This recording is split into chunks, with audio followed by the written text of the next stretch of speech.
한국경제신문이 9시 증시 개장을 알려드립니다. 네, 9월 8일 목요일 증시 개장을 했습니다. 우리 시장 어제 좀 코스닥 같은 경우는 큰 폭으로 약세를 기록을 하면서 좀 우려를 낳았던 게 사실입니다. 오늘 만기일이기도 하니까 사실 오늘 상승 출발을 한다고 하더라도 장 막판까지는 지켜봐야 하는 시장입니다. 변동성이 커질 수 있음에 유의를 좀 하시기 바랍니다. 앞서서 대형주 말씀을 드렸었는데요. 삼성전자 0.49% 오르면서 출발을 하고 있고요. 한국전력이 0.3%대 강세, 기아차 역시 오르고 있습니다. 대부분 아이폰에서 애플에서 언팩 행사를 하면 삼성전자의 주가가 좀 약세를 기록했던 게 경험적으로 있었던 순서였는데 오늘은 상승세를 기록을 하고 있습니다. 최근에 최고가 169만 원을 찍고 약세를 기록을 하다가 하단을 다시금 높여가고 있는 삼성전자 확인해 볼 수가 있었고요. 기아차 상승세입니다. 나머지 종목들 가운데서는 LG화학이 0.8% 오르고 있고요. LG전자, 롯데케미칼 등이 강세, 반면에 아모레G 하락하고 있고 삼성생명, 아모레퍼시픽 등은 하락하고 있습니다. 시가 한번 확인을 해보도록 하죠. 나왔습니다. 코스피 0.15% 오른 2064, 코스닥은 0.16% 오른 673포인트로 오늘 장 시작하고 있습니다. 코스닥 시장에서는 오늘 셀트리온이 0.2% 가까운 조정이고요. 카카오는 0.38%대 상승세를 기록을 하고 있습니다. 메디톡스가 0.2% 오르고 있는 가운데 우리 코미팜이 지금 안 나오고 있죠. 시가가 아직도 예상체결지수 호가 접수를 하고 있습니다. 왜냐하면 상한가 근처에서 시작을 해서 지금 25% 가까운 상태로 시작을 할 것으로 예상이 되고 있습니다. 코미팜이 호주에서 항암 진통제 코미엑스의 판매 허가를 획득했다라는 상당히 큰 이벤트를 발표를 했습니다. 그 때문에 현재 아직도 호가 접수를 받고 있는 상황이고요. 지금 예상 체결 지수는 25.8%대로 나오고 있습니다. 코미팜이 오늘 이렇게 급등을 하면서 시작을 한다면 시총 상위 종목 순위가 변경될 가능성이 상당히 높아 보이는 상황입니다. 자, 앞서서 특징주를 살펴드렸던 종목 가운데에서는 이 3D 프린터 관련주 TPC가 강세인데요. 4.6%대 강세를 기록을 하고 있고요. 액면 분할 이후로 어제 급등 양상이 나타나면서 마무리가 됐던 캘콘도 2% 이상의 강세, 덱스터도 1% 이상 상승 국면을 보여주고 있습니다. 업종으로 가보시죠. 오늘 코스피 업종 가운데 가장 큰 폭으로 오르고 있는 업종부터 살펴보겠습니다. 의료정밀 업종이 가장 큰 폭으로 오르고 있고요. 그 뒤를 운수창고가 뒤잇고 있습니다. 한진해운 오늘도 8% 이상 오르고 있고요. 대한항공, 아시아나항공이 2에서 3%대 상승세 보여주고 있습니다. 의약품 업종도 강세입니다. 오늘 동성제약, 영진약품, 파미셀, 오리엔트바이오 등이 상승세를 보여주고 있고요. 코스닥 시장에서의 가장 큰 폭의 상승을 보여주고 있는 것은 제약주입니다. 역시나 코미팜의 강세로 동반되고 있는 것으로 분석이 됩니다. 코미팜 보여주시죠. 지금 예상체결지수 풀렸습니다. 상한가 예상이 됩니다. 28% 가까이 치솟고 있습니다. 47,900원대를 기록하고 있습니다. 김성훈 팀장님, 지금 시장 시작했습니다. 어떤 종목들 눈에 띄고 있나요? 네, 일단 뭐 말씀하신 대로 코미팜 시가총액이 코스닥 시장 어제 전일자 기준으로서 5위였는데 이렇게 되면 메디톡스를 앞설 것으로 보여지고 있습니다. 이제 28% 재료가 나왔죠. 코미녹스가 호주 시장 내에서 판매 허가를 득했다라는 재료가 어제 장 끝나고서 공시가 나왔습니다. 그러면서 현재 28% 올라서 48,000원대에서 등락을 거듭하고 있는데 일단은 코미팜 여기서 밀리면 안 될 것 같습니다. 만약에 밀리게 되면 얼마 전에 LG생명과학과 LG화학이 합병으로 인해서 조금 주목을 받는 듯 하다가 결국 밀려버리는 모습이 나왔는데 최근에 제약바이오 센티가 상당히 좋지 못한 상황에서 코미팜의 어떤 역할 상당히 중요할 수밖에 없어 보이겠습니다. 코미팜이 일단 지금의 시세를 유지를 해준다면은 그동안 눌려왔었던 제약바이오 쪽으로 수급으로 다시금 우리가 좀 주목을 해야 되지 않을까 싶은 상황이고요. 그 종목들을 보시게 되면은 일단 그런데 셀트리온의 경우에는 마찬가지로 뉴스가 나왔죠. 허셉틴 바이오시밀러가 미국 시장에서 이제는 좀 진출을 준비를 하고 있다라는 내용이 나왔음에도 불구하고 마이너스 1%대 좀 약한 흐름을 보여주고 있습니다. 그리고 코스닥 시장 일단 컴투스가 역시나 정말 많이 떨어진 종목 중에 하나죠. 네. 현재 1.7% 반등을 해주고 있고요. 여기에 솔브레인이 1%, ST팜도 2.5% 현재 상승 흐름세를 보여주고 있습니다. 여전히 뭐 개별주 성격을 가지고 있는 종목들의 상승세가 상당히 좋을 수밖에 없는데 홈캐스트가 어제 좀 많이 밀렸었어요. 네. 어제 28,655원 찍고 나서 장중에 거의 뭐 17%에 가까운 변동폭을 보여주면서 밀렸는데 오늘은 다시금 2%대 상승 시도를 해주고 있고요. 그리고 보성 파워텍, 뭐 아까 서두에도 말씀을 드렸지만 대표적인 대선주겠죠. 여전히 좀 오늘도 좀 시세가 좀 나오고 있는 상황입니다. 아트라스 PX, 아미코지엔 그리고 젠백스 역시 또 1%대 상승세를 보여주고 있고요. 화장품 용기 관련 기업이죠. 연우, 최근에 좀 바닥을 찍으면서 올라오는 모습이 나오고 있습니다. 오늘 1.5% 상승 시도를 해주고 있고요. 코스피 시장 쪽으로 가보도록 하겠습니다. 삼성전자. 어제장에 좀 음봉의 모습이 나왔습니다만 일단은 아이폰 7 나왔는데 별거 없다라는 좀 증권사 리포트가 나오는 것 같아요. 글쎄요, 뭐 아이폰 7에 대해서 뭐 그건 갤럭시 S7도 마찬가지겠죠. 노트 7도 마찬가지입니다. 아이폰과 애플과 그리고 삼성전자에 대해서 자꾸 스마트폰 쪽으로 멀티플을 주려고 하는데 절대로 그렇으면 안 되겠죠. 여전히 다른 신사업 쪽에 대한 어떤 매출 기대감 그리고 성장성의 기대감을 우리 현재 찾아야 될 시기라고 다시 한번 강조를 드리도록 하겠습니다. 한국전력 좀 밀렸습니다만 어제장에 약 1.9% 상승 시도를 했었고 오늘도 강보합권에서 현재 움직이고 있는 상황이죠. SK하이닉스 디램 가격이 21개월 만에 조금 하락세를 멈추고 돌아섰다는 내용이 나왔습니다. 그러면서 이미 주가는 반영을 하면서 올라가고 있었죠. 오늘 38,300원 1%대 상승 시도를 해주고 있고요. 그리고 가장 많이 떨어진 대표적인 대형주 현대차, 기아차, 자동차 업종 얘기를 안 할 수가 없는데 일단은 현대차, 기아차 여러분의 뭐 일봉 차트를 보시더라도 바닥을 좀 다지면서 일단은 올라가려는 시도를 해주고 있습니다. 그렇지만 이제 LG 디스플레이는 이미 올라와 있었고 최근엔 32,350원을 찍고 나서 밀렸었고요. 다시금 좀 대반등을 해주고 있습니다만 조금 밀리는 모습이 나오고 있습니다. 그리고 또 올라간 종목들 대표적으로 대한항공 오늘도 2.6% 상당히 좋은 상승세를 보여주고 있습니다. 이 역시 델타항공과 코드쉐어 공동 운항이라고 하죠. 이 부분에 대한 재료가 다시 또 나오면서 리포트가 좋게 나왔습니다만은 일단은 음봉을 일단 현재 보여주고 있는 상황이고요.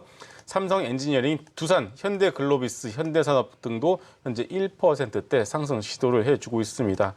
또 뭐 개별주 쪽으로 좀 가보시게 되면은 뭐 중국 원양전 유상증자를 발표를 했어요. 그러면서 이제 5%대 상당히 강세를 보여주고 있고 흥국, 포메탈, D&T, 샘표식품, 성문전자 같은 이런 개별주들 워낙에 그동안 추세가 좋았었는데 한 번에 밀리지는 않겠죠. 그런 추세를 조금 더 이어가는 모습이 나오면서 전반적으로 코스피, 코스닥 양시장 좋은 모습을 보여주고 있고 코스닥 시장의 지수의 상승에 일단은 가장 큰 견인 역할은 코미팜이 해주고 있다라고 보시면 되겠습니다. 네, 윤보원 PB께서는 어떤 종목 눈에 띄시나요? 전반적으로 다 잘 짚어주신 것 같은데요. 네. 저는 좀 큰 그림으로 그러면 설명을 드리도록 하겠습니다. 네. 보셨을 때 업종별로 보면은 그동안의 상승세를 보여줬었던 것들이 바로 운송 항공 쪽이었었고요. 그러니까 IT 상승세를 통해서 시작됐었던 상승세가 이제는 운송 창구 그리고 뭐 철강, 비철금속 또 금융 쪽 이런 쪽으로 좀 확산이 되고 있었는데요. 좋게 보여지는 것들은 조금은 쉬어간다라고 생각했었던 음식료업이나 아니면 섬유의복 쪽이 오늘은 좀 상승세를 보여주고 있습니다. 이러한 확산 자체가 좀 이어지기를 바라는 마음이고요. 시장 자체가 좀 아직까지는 무겁다라고 생각하고 있는 쪽으로만 매기가 강보합권으로 나오는 이러한 현상들이 코미팜을 필두로 해서 화장품이나 제약 바이오 같은 어떤 성장성에 대해서 베팅을 할 수 있었던 시장의 흐름을 오늘은 코미팜의 그 분위기로 이어서 좀 이어갔으면 하는 바람이기도 합니다. 그리고 또 한 가지는 IT 업종에 대한 상승에 대해서는 계속해서 좀 의구심을 가지실 수가 있을 것 같습니다. 과연 어디까지 갈 것인가? 이게 선진국, 그러니까 미국 시장에 대해서 동조화가 될 것인가라고 봤었을 때 사실상 오늘 반도체 팹리스 관련된 그 기업들도 좀 상승세를 보여주고 있고 OLED 그 수주권으로 강세를 보여주고 있는 베셀 같은 경우에도 그 상승세를 이어져 나오고 있는 것을 봤었을 때는 아직까지도 국내 시장에서의 IT 업종 강세는 그 흐름을 이어오고 있다라고 보여지고 있습니다. 또 한 가지는 뭐 컨텐츠 관련돼서도 간간히 눈에 띄는 그런 기업들이 있는데요. 삼성출판사 같은 경우에도 좀 눈에 띄고요. 또 한 가지는 다나와 같은 경우에는 지금 VR 관련돼서 수혜주로서 주목받을 수 있다라는 것으로서 미래 산업에 대한 먹거리도 우리 시장에서도 조금 움직임을 보여줄 수 있다 하면 선진국 시장에서의 그 주가의 상승 흐름을 조금은 저희도 이어나갈 수 있지 않을까 하는 기대감입니다. 알겠습니다. 네, 의견 들어봤습니다. 수급을 한번 확인을 해보도록 하겠습니다. 오늘 코스피 시장 외국인 외국인들은 62억 매수 기록하고 있고요. 기관이 35억 정도 매도를 기록을 하고 있습니다. 기관 언제쯤 확실하게 사줄까요?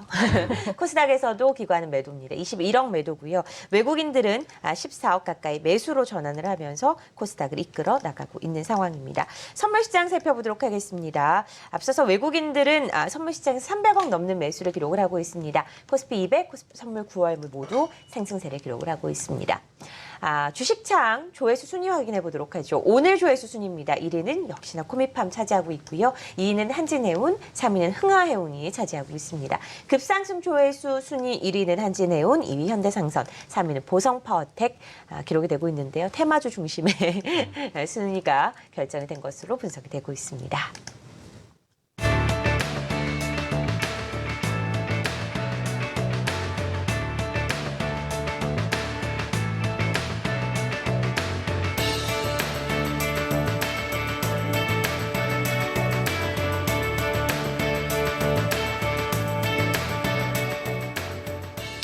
네, 외환시장 흐름 점검하고 가보도록 하겠습니다. 어제 1,100원대 아래로 떨어졌던 환율, 지금도 1,090원대 기록을 하고 있습니다. KB투자증권 리서치센터 김명실 선임연구원 전화 연결돼 있습니다. 안녕하세요. 네, 안녕하세요. 지금 외환시장 움직임 어떻습니까? 네, 우선 NDF 쪽에서 원달러 환율은 전일 대비 0.7원, 총 소폭 상승한 1,091원으로 마감을 했습니다. 전일 15원 넘게 원달러가 하락을 하면서 16개월 만에 최저치를 달성한 데 따른 레벨 부담에서 여기에서의 추가 하락 압력은 다소 완화되는 분위기가 나왔고요. 오늘 서울 환시장 출발가도 0.5원 소폭 상승하면서 출발했습니다.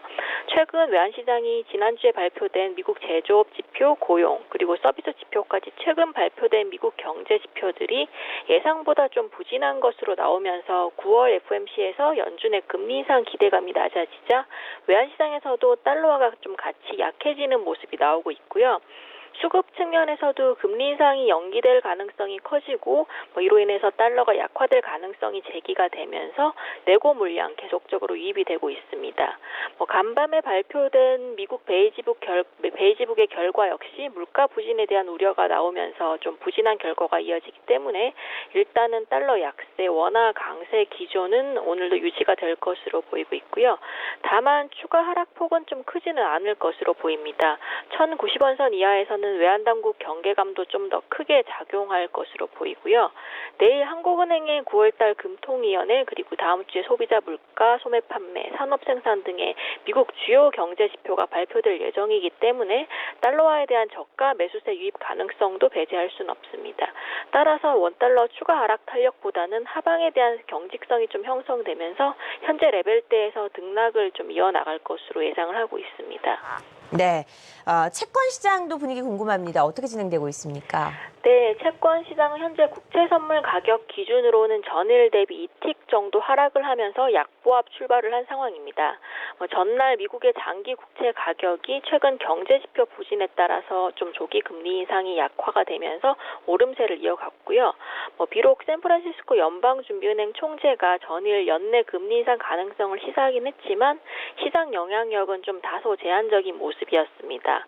연준 위원들의 의견보다는 최근 채권 시장이 미국 경기 지표 부진을 좀 더 민감하게 받아들이는 모습이라고 보시면 되실 것 같고요. 9월 FOMC에서 금리 인상 가능성이 약화가 되면서 국내 채권 시장 금리도 금리 인상 기대감이 확대되기 이전 수준으로 되돌림, 즉 금리 하락 압력이 진행 중입니다. 금주 예정인 9월 금통위 이벤트에 대한 불확실성은 있으나 당장 국내 금통위도 정책 변화를 시사하는 발언이 좀 등장하기는 어려울 것으로 보이고 금리 동결이 결정된다고 하더라도 금리 인하 기대감이 소멸로 이어지기는 좀 가능성이 낮을 것으로 보입니다. 따라서 내일 동결 결과가 나온다고 하더라도 시장금리의 상승 압력 역시 발생하지 않을 가능성이 높고요. 수급 측면에서도 9월달 만기 국고채에 대한 외국인의 보유 물량이 꽤 큰데 만기 물량에 대해서 대부분 외국인들이 재투자를 좀 진행함에 따라서 긍정적인 재료로 작용을 하면서 금리 하락 압력에 좀 기인을 할 가능성도 높습니다. 따라서 결론적으로는 연준의 인상 기대감 감소 그리고 국내외 경기 지표의 부진, 수급적인 호조 부분들까지 고려를 한다면 앞으로도 금리 상승보다는 하락 쪽에 좀 더 무게가 실릴 것으로 보고 있습니다. 네, 알겠습니다. 시장의 움직임 김명실 선임연구위원과 함께 외환 채권 확인해봤습니다. 고맙습니다. 네, 감사합니다. 네, 이제는 본격적으로 오늘 시장의 주제에 대해서 이야기를 나눠보도록 하겠습니다. 어떤 주제가 준비되어 있는지 첫 번째부터 화면으로 만나보시죠. 박스권 돌파 가능성이 커진 코스피, 주목할 만한 업종은 어떤 것인지에 대해서 먼저 알아보도록 하겠습니다. 윤범 PB님, 대형주일 것 같아요. 네, 아무래도 대형주일 텐데 네. 제가 생각했었던 그 주제를 제목 안에 좀 함축적으로 표현은 못했던 것 같습니다. 그래서 네. 제가 말씀드리고 싶었던 거는 아무래도 박스권에 갇히다 보니까 지금 어떤 성장성을 가지고 있는 이슈로서 주가 상승을 가져가는 그런 견인할 수 있는 능력을 가진 업종들이나 아니면 기업들이 보여지지가 않고 있습니다. 대외적인 여건들을 계속해서 좀 생각을 해봐야 될 텐데요. 저는 미국 증시의 흐름에 대해서 어떤 것들이 우리나라에서 수혜 업종으로서 작용을 할 수 있을지 이런 것들을 좀 살펴봤습니다. 살펴봤었을 때 저희가 요즘 미국에서 발표하고 있는 경제 지표들에 굉장히 주목을 하고 있죠. 그래서 가장 많이 보셨던 것들이 고용 지표나 아니면 물가 상승률이었을 거라고 생각이 되는데 여기에서 또 한 가지 살펴봐야 되는 것이 바로 재고가 어떻게 되고 있나. 기업들의 재고 비중에 대해서 살펴보는 그런 지표를 보면은 지난 6월 달에 눈에 띄는 것은 이 재고 지표 자체가 마이너스로 감소하는 것을 보여줬습니다. 그래서 증가하는 폭 자체가 계속해서 줄어드는 그 추세는 확인할 수 있었지만 마이너스로 됐다. 그렇다면은 정말 기업이 가져갈 수 있는 재고가 그렇게 없을 정도로 마이너스로 갈 정도로 지금 기업이나 경기가 안 좋으냐라고 봤었을 때는 미국의 경기가 좋아지고 있다. 그 속도에 대해서는 누구나 견해 차이는 있겠지만 좋아지고 있다는 것은 확인이 되고 있는 상황입니다. 그러다 보니까 이러한 재고의 부족분에 대해서 충당하려는 수요가 있을 거다라고 생각을 합니다. 그래서 국내는 아무래도 내수보다는 아직까지도 수출에 대한 비중에 의존할 수 없는 그 나라이다 보니 관련돼서 IT, 자동차 그리고 금리 인상의 추후에 수혜까지도 볼 수 있는 금융주 이런 세 가지 업종이 좀 추가적으로 우리가 투자 전략을 세울 수 있는 그 업종이 아닌가라고 생각이 됩니다. 그래서 우리나라 시장에서 봤었을 때 자동차 쪽으로 그냥 삼성전자의 그 독주를 이어갈 수 있는 게 자동차가 아닐까라고 지금은 조금 생각이 돼요. 그래서 대형주 쪽에서도 완성차나 아니면 부품주까지도 좀 살펴보시는 게 좋을 것 같습니다. 네, IT와 자동차, 은행 업종에 대해서 살펴보자라는 이야기 들어봤습니다. 다음 토크 주제 확인을 해보도록 하겠습니다. 자, 올해 항공 여객이 역대 최고를 기록을 했다고 합니다. 더 싸게, 더 멀리 이 저가 항공주, 우리 SC라고 부르는데요. 투자 포인트에 대해서 알아보도록 하겠습니다. 오늘 아시아나항공, 대한항공 2에서 3%대 강세를 기록을 하고 있습니다. 여러 가지 여건이 좋아지고 있다라는 이야기 나오고 있는 상황에서 저가 항공주에 대한 전략은 어떻게 세우는 게 좋을까요? 올해 상반기까지만 하더라도 저가 항공에 대한 투자 포인트는 되게 간단했어요. 네. 출국자 수가 많냐, 소위 얘기해서 공항이 북적북적 되냐, 이게 가장 중요했었는데 막상 실적을 까고 보니까 그게 아니었다는 거겠죠. 이게 무슨 얘기냐면은 분명히 저가 항공을 이용하는 사람들의 어떤 숫자 자체는 지속적으로 증가를 하고 있는 것이 맞습니다만은 싸게 팔았다는 겁니다. 아시겠지만 좌석, 여러분들이 같은 비행기를 타고 가더라도 내가 산 운임과 이 내 옆 사람이 산 운임은 항상 다를 수밖에 없거든요. 결국은 저가 항공의 어떤 이용객 수가 많아졌던 가장 큰 원인 중에 하나는 너무 싸게 운임을 뿌렸다는 것이 결국 문제가 되고 있고 이런 부분들이 확산되면서 최근에 저가 항공주의 움직임은 그렇게 좋지가 못한 상황이죠. 그래서 일단 앞으로 저가 항공주에 대한 투자 포인트는 간단합니다. 수송 증가율이 아니라 얼마나 가격을 제대로 바꿔서 좌석을 팔았는지 이 부분이 가장 중요하다라고 정리해드리도록 하겠습니다. 네, 시장에 대해서 좀 저가 항공주가 워낙에 많이 빠졌기 때문에 좀 고민하시는 분들이 많으세요. 앞으로의 상승 여력은 어느 정도로 보시나요? 일단 어떤 기본적인 캐파나 매출 Q가 나오기 때문에 주가의 경우에는 현재 수준을 조금 유지를 할 것으로 보여지고 있습니다. 그렇지만은 글쎄요, 이제 최근에 아시아나 LCC 있죠, 에어서울도 출범을 했어요. 이 에어서울의 출범 과정 자체가 그렇게 녹록지가 않았었거든요. 그리고 기존의 이스타항공, 제주항공 등등 기존의 LCC들이 에어서울 못하게 해달라라고 정부에 건의를 했을 정도니까 그만큼 LCC 쪽의 어떤 어떤 경쟁 자체가 상당히 심화가 되고 있다라고 봐야 될 것 같습니다. 그래서 주가는 현재 뭐 기본적인 Q를 바탕으로 해서 저점을 잡을 가능성은 있겠지만은 그 이상으로 주가를 좀 뽑아낼 만한 어떤 그런 모멘텀을 찾기는 지금은 쉽지가 않은 것 같습니다. 네, 시장에 대한 움직임 가운데 이 저가 항공주 전략에 대해서 살펴봤습니다. 9시 19분 지나가고 있습니다. 이 시각 특징주 확인을 해보도록 하겠습니다. 오픈 스튜디오 최민지 캐스터가 준비하고 있습니다. 네, 개장 특징주입니다. 간밤 애플이 아이폰 7을 공개했죠. 오늘 아이폰 부품주들 등락이 다소 엇갈리는 모습 보이고 있는데요.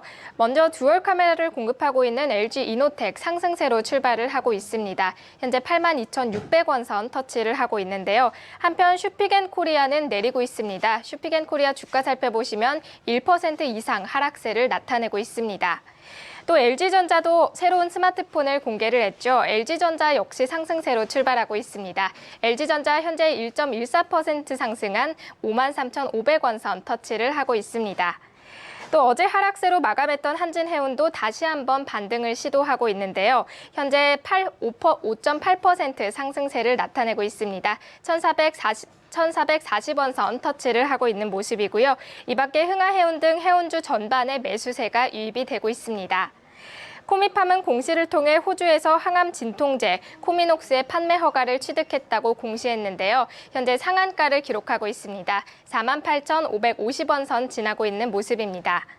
마지막으로 멜파스 살펴볼게요. 멜파스는 2014년도부터 시작했던 구조조정이 성공적으로 이뤄졌다는 분석에 강세를 나타내고 있습니다. 이에 따라 내년도 실적도 증가할 것으로 예상이 되고 있는데요. 현재 3.5% 상승하는 모습 나타내고 있습니다. 지금까지 개장 특징주 전해드렸습니다.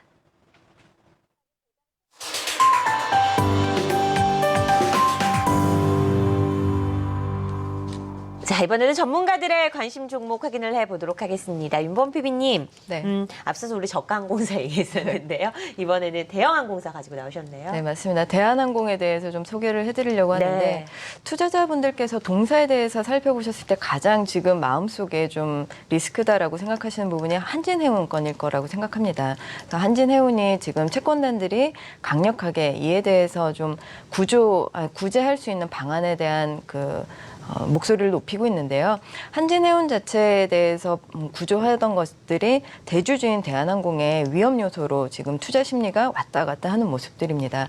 근데 여기에서 만약에 동사가 구조에 대해서 좀 지원을 한다라고 하더라도 지금 한진해운이 보유하고 있는 롱비치 터미널에 대한 운영권을 담보로 하기 때문에 사실상 이 담보권이 굉장히 건전한 자산입니다. 그래서 저는 주가에 이 흔들림이 만약에 있다라고 하면 주가 전체에 대해서 정말 그 부러짐을 가지고 올 수 있는 요인이 아니고 오히려 이 조정 기회가 매수 기회가 될 것이라고 생각을 합니다.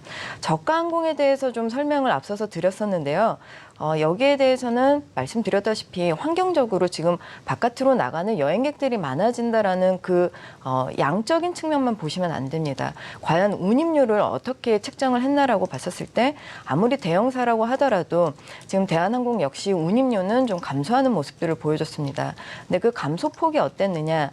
여러 가지 저가 항공과 또 아시아나 항공까지도 같이 견주어 봤었을 때 동사의 운임 감소폭 자체가 훨씬 가장 적은 것을 좀 확인할 수가 있었는데 그 하락폭 자체가 저가 항공하고 비교를 해봤을 때는 절반 이상이 지금 차이가 나는 그런 수준입니다. 그래서 영업이익 측면에서도 타사들과의 경쟁이 지금은 되지 않는다라고 보여지고 있고 3분기 그리고 하반기로 갈수록 좀 더 영업이익은 상승이 될 것이라고 보여집니다. 또 한 가지 이제 동사를 둘러싸고 있는 전반적인 요인에 대해서 살펴봤을 때는 유가가 하락을 했었을 때 저유가 수혜를 얼만큼 볼 수 있을까일 텐데요. 동사는 화물 운송하는 그 비중 자체가 굉장히 높습니다. 그래서 유가가 내려갔었을 때 저유가의 수혜를 볼 수 있는 측면이 타사에 비해서 가장 많이 노출이 되어 있다고 보여집니다. 그래서 대한항공은 중장기적으로나 아니면 단기적으로라도 만약에 조정이 있다 하면 이것이 바로 매수의 기회가 될 수 있을 거라고 보여져서 오늘은 대한항공에 대해서 좀 제안을 드리고자 합니다. 알겠습니다. 대한항공 오늘도 뭐 상당히 강한 움직임, 그리고 한진 그룹과 관련해서 여러 가지 이슈들이 어느 정도 해소가 되고 있는 가운데 있습니다. 앞으로 움직임 잘 체크를 해보도록 하죠. 자, 김성원 팀장님의 관심주는 어떤 종목인가요? 네.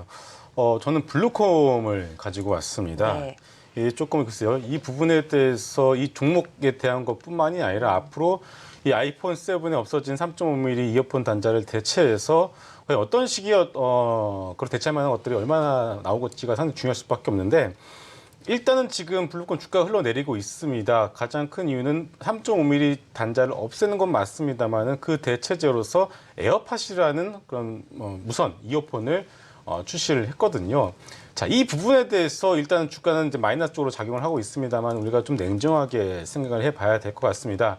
일단은 이 에어팟 디자인 자체가 커널형이 아니죠. 기존의 이어팟의 경우도 사용하기 상당히 불편한 분들이 워낙에 많았는데 이번에 또 똑같이 커널형이 아니라 그냥 기존의 이어팟 모양으로 나왔습니다. 여기에 더해서 디자인에 대한 호불호가 상당히 강할 수밖에 없고요.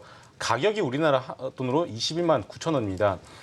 글쎄요, 소위 해서 애플 바가 아닌 이상 20만 9천 원 주고서 이 에어팟을 글쎄요, 매수할 모든 아이폰 사용자가 이것을 구매를 할 것이냐라는 질문을 던져본다면 또 그것은 아니라고 봐야 될 것 같습니다. 네. 여전히 기존의 블루투스 헤드셋 제품을 가지고 있는 블루콤의 경우에는 전체적인 시장 파이 자체가 커져가고 있는 상황이거든요. 네. 2분기 매출 자체가 전년 동기에 비해서 38%가 급증을 했습니다. 이건 시장 자체가 커지고 있고 네. 다만 어떤 LG 쪽에서의 단가 인하 압력으로 인해서 영업이익이 조금 줄어든 부분은 있습니다만은 그 부분 역시도 전체 커져가는 시장 파이가 결국 커버를 할 거라고 보여집니다. 그래서 블루콤 현재 13,000원을 지지를 어떤 기준선 잡고서 계속적으로 모아가신다라면은 이런 블루투스 헤드셋 시장 파이가 커져 나가면서 충분한 수혜를 받을 거라고 보여지겠습니다. 네, 사실 이 아이폰과 관련해서 이제 무선이 대세가 되는 시대가 도래했습니다. 이 블루콤의 앞으로의 주가 움직임 제 체크를 해 보도록 하겠습니다. 오늘 함께 하신 분들 여기서 이제 인사드리도록 하겠습니다. 메리츠증권 여의도 금융센터 김성훈 팀장, 하나금융투자 청담금융센터 윤보원 PB였습니다. 고맙습니다. 감사합니다.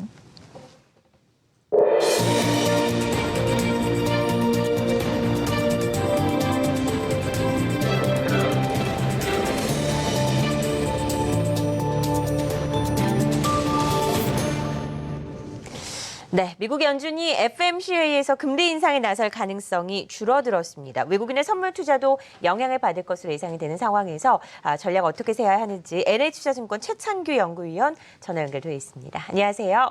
예, 안녕하세요. 네, 동시만기일입니다. 긍정적으로 봐도 무방할까요?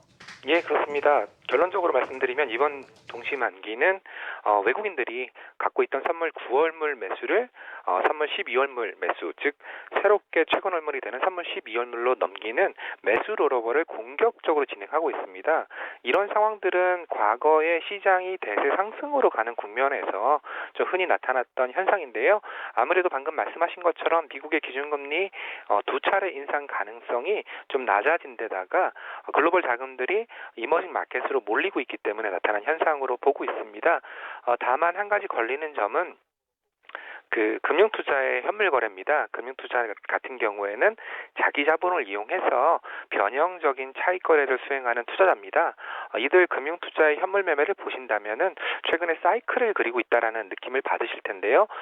지지난주 같은 경우에는 매수 우위, 그리고 지난주에는 조금 청산, 그리고 이번 주에는 다시 매수했다가 청산하는 그런 모습을 반복하고 있습니다. 이들 물량 중심으로 일부 청산이 일어나겠지만 앞서 전제 조건으로 말씀드렸던 외국인들의 12월물 선물 매수라든지 글로벌 증시의 양호한 흐름이라든지 이런 부분들이 바탕이 되고 있기 때문에 오늘 만기 상황은 중립 이상, 최소한 중립 이상, 그리고 저희 쪽에서는 긍정적인 매수가 들어오는 그런 만기 상황을 예상하고 있고요. 아침 시간 장 시작한 지 얼마 안 되긴 했지만 차익 거래와 비차익 거래 소폭이지만 순매수를 나타내고 있습니다. 네, 시장 움직임은 견조하게 움직이고 있습니다. 하우스 뷰와 비슷하네요.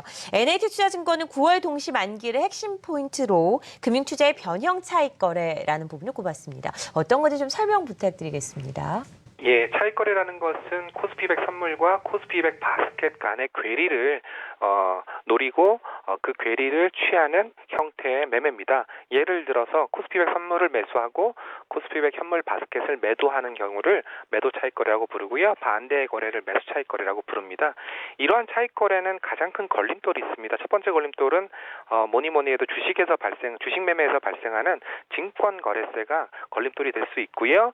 그리고 현물과 선물 간의 가격 괴리가 많이 벌어져야 기회가 발생하는데 이거 역시도 뭐 시장 흐름에 따라 움직이는 부분들이기 때문에 이거 역시도 리스크 요인이라고 부를 수 있습니다. 그렇다면 증권거래세를 어떻게 회피할 수 있느냐가 차익거래 관건인데요.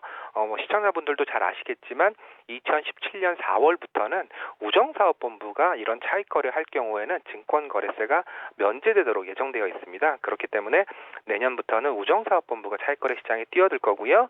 그리고 또 한 가지 피할 수 있는 방법은 코스피 200 ETF를 이용해서 차익거래를 할 경우에는 피할 수 있고요. 그리고 LP 비과세라는 요건을 이용할 경우에는 거래세를 피할 수 있습니다.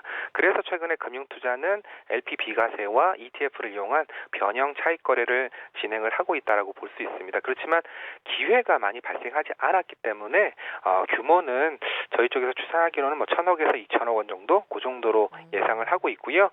그리고 앞서 말씀드린 대로 선물 12월물에 고평가가 일어났기 때문에 상당 부분 롤오버를 진행했을 가능성도 충분합니다.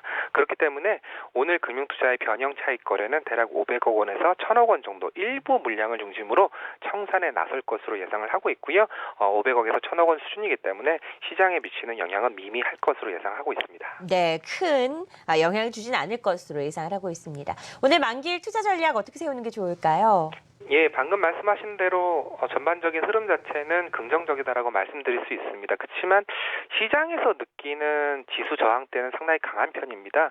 코스피가 2,000포인트, 2,050포인트 상회함에 따라서 인버스 ETF의 매수세가 몰리고 리버스 펀드의 설정액이 늘어나는 등 좀 박스권 상단부에 대한 저항은 만만치 않다라는 점을 느끼고 있습니다. 결국 이러한 부분들이 어떻게 누그러질지를 고민을 해봐야 되는데요. 계절적으로 본다면 뭐 9월, 10월 넘어가는 국면이 배당에 대한 투자 매력도가 높아지는 국면이다라는 점을 착안을 해야 될 것 같습니다. 결국은 시장은 상승 탄력이 매우 견고하다라고 볼 수 없기 때문에 그렇지만 그렇다고 해서 시장이 조정으로 간다라고도 볼 수 없기 때문에 대형주 중심으로 접근을 하되 아무래도 찬바람이 불 때는 배당 투자를 생각하는 것처럼 배당 관련된 대형주 쪽으로 바스켓을 틸팅하는 것이 바람직한 전략이 아닐까 생각합니다. 네, NS투자증권 최창경 위원과 함께 만기일 시장에 대한 전략 세워봤습니다. 말씀 고맙습니다. 예, 감사합니다.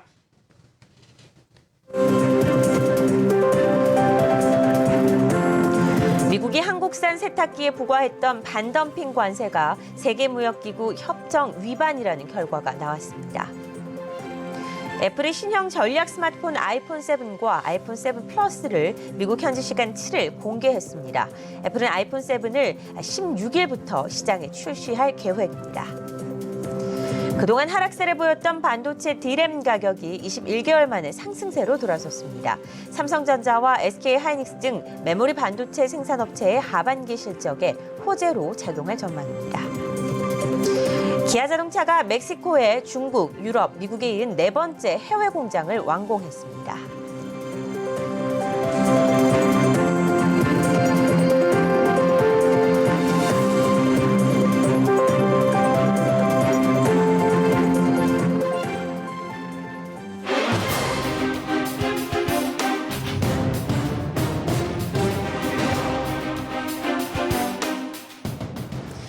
네, 한국은행의 금융통화위원회가 내일 열리게 됩니다. 9월 금통위와 경기 진단하는 시간 마련했습니다. LG경제연구원 이창선 수석연구위원과 함께하도록 하죠. 자리해 모셨습니다. 안녕하세요. 네, 안녕하십니까? 네, 반갑습니다.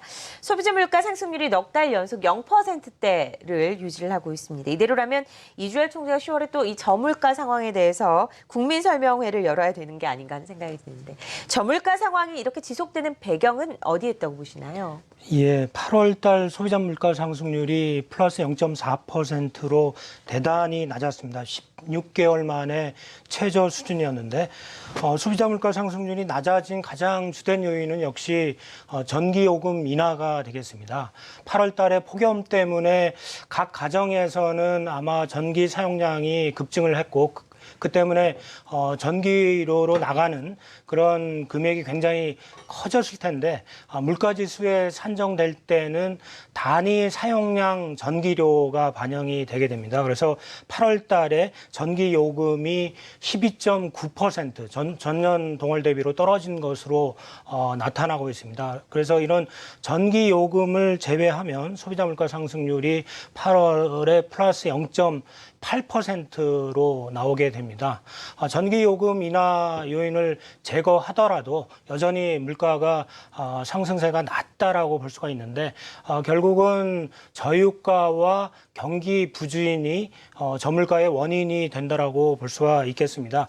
국제적인 저유가도 역시 글로벌한 경기 위축과 그에 따른 원유 수요 부진에 기인하는 것이기 때문에 전반적인 경기 부진이 저물가의 원인이 되고 있다. 그렇게 볼 수가 있겠습니다. 네, 0%대 물가가 앞으로 어느 정도 더 지속될 것으로 예상하십니까? 예, 전기요금 인하는 뭐 일시적인 요인이 되겠고 네. 또 폭염 때문에 최근에 채소라든지 과일값이 또 너무 올랐죠. 예. 많이 오르고 있습니다. 이제 그런 요인 때문에 9월 이후에는 물가 상승률이 조금 높아질 것으로 예상이 되고는 있지만 글로벌 경기 부진이라든지 저유가 이런 것들이 여전히 구조적으로 물가 상승을 억제하는 요인으로 작용을 한다라고 본다면 물가 상승률이 조금 높아지더라도 1% 전후 1%대 초반 그 정도까지밖에 올라가지 않을 걸로 보여지기 때문에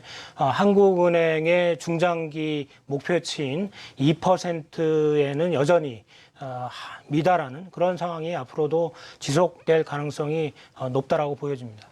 네, 연준의 금리 인상 시점도 계속해서 금융시장을 흔들고 있습니다. 이창선 연구께서는 언제쯤 금리 인상이 가능할 거라고 보시나요? 예. 9월인가요? 12월인가요? 예, 연내 이제 얼마 남지 않았는데 네. 한 차례 정도는 아직도 인상할 수 있다라고 보여집니다. 그래서 당초에는 연준